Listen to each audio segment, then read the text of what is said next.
Number 1. What is the stone of Jacob, a Hebrew patriarch, doing beneath the queen's throne chair? Number 2. Why was the queen crowned at her coronation ceremony on top of a symbolic Egyptian step pyramid? Number 3. The monarch's crown has 12 stones at the base, each representing the 12 Hebrew tribes. The 12 stones of the 12 tribes were also worn on the breastplate of Hebrew high priests in Canaan. Number 4. The Union Jack represents the reunion of the United Kingdom of the 12 tribes of Jacob, or Jacob. The Union Jack is red, white, and blue, the same colors as the 3 crowns of Egypt. Number 5. The royal scepter originates in ancient Egypt and was carried by the Egyptian god Amun and by Egyptian pharaohs, who called themselves the Son of God. The royal scepter is now carried by pharaonic descendant Queen Elizabeth II. Her scepter contains the world's largest cut diamond, called the Star of Africa.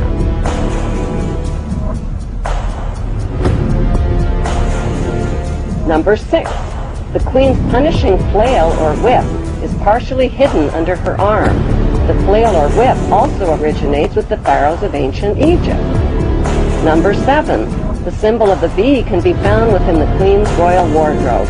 In ancient Egypt, bees were the symbol of Egyptian royalty, as well as the symbol of Egypt. Number 8. The symbols on the British coat of arms reveal Britain's Hebrew origin. Number 9. The headdress worn by judges and the Queen's high-ranking officials originate in ancient Egypt.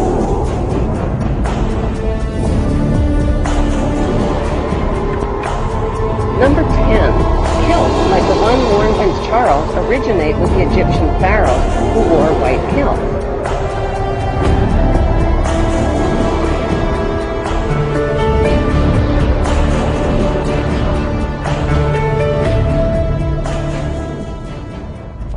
Nuit Corruptus, Novus Ordo Seclorum, and that was in 1774 that the Bavarian Illuminati drew up their plans for what they were going to do in America and how they were going to do it. They were the basis for what we call today in our country the Bavarian Illuminati was the basis for what we call today the Colombian faction. The Colombian faction of the Illuminati came here right after this government was formed. And that's where we get today Columbia Space Shuttle, Columbia Movies, Columbia Television, Columbia Records, everything, Columbia University. As a matter of fact, Columbia TV, Columbia Broadcasting System, CBS. What is the symbol for CBS? It's the all-seeing eye. And that's why our government is in the District of Columbia, because these guys own our government. They print our money, and they own not only the government, but they own you. You are their property. So, in other words, these guys print the money, they run the country, and they own you, and they own everything around it. And so they make the laws, and that's why they can decide who can kill who, and who can get away with who, and who can get away with whatever, because they make the laws and they decide, all right? Iraq was the home of the very advanced culture going back to 4000 BC down to around 2000 BC of Sumer.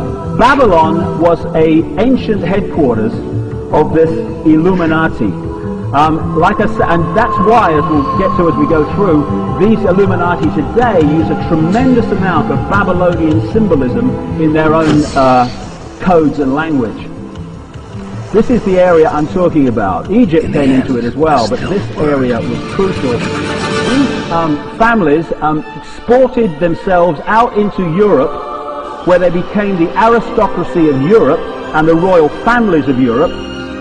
When you go back to Babylon, you find that they worship the trinity of Nimrod, the father, who they symbolize as a fish, Minos Tamos, the son, Queen Semiramis.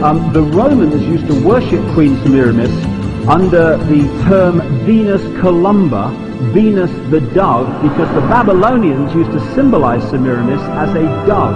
In French, the word for dove is columba. So Columbus was a play on Columba, the goddess, Queen Semiramis, as portrayed on an ancient coin. I've seen her somewhere before. When I research these secret societies, I have found that at the very heart and core of all these secret societies lurks the Kabbalah. The Kabbalah is the ancient Jewish mysticism. It is a method of encoding information through a system of mathematics and numbers.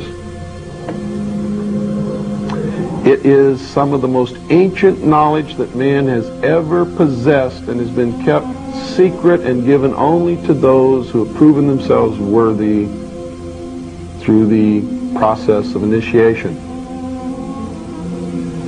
Nobody knows where it comes from.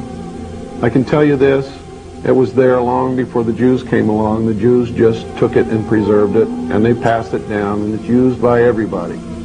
Because it's at the heart and core of the secret knowledge, the metaphysics, the real science that none of us know anything about. These people that belong to the secret societies never dared to write down in any language what they knew, what it was that they were guarding, because then someone could steal it and then the secret would be out. So they devised secret systems of encoding the secrets of the ages, the knowledge, the hidden knowledge, the occult. So they took this knowledge and they made it occult through a system of encoding, encryption, one of which is mathematics, numbers. Another is architecture. Everybody wonder, why do they have a fraternal organization called the Freemasons? Aren't those the guys that build walls? You bet they do.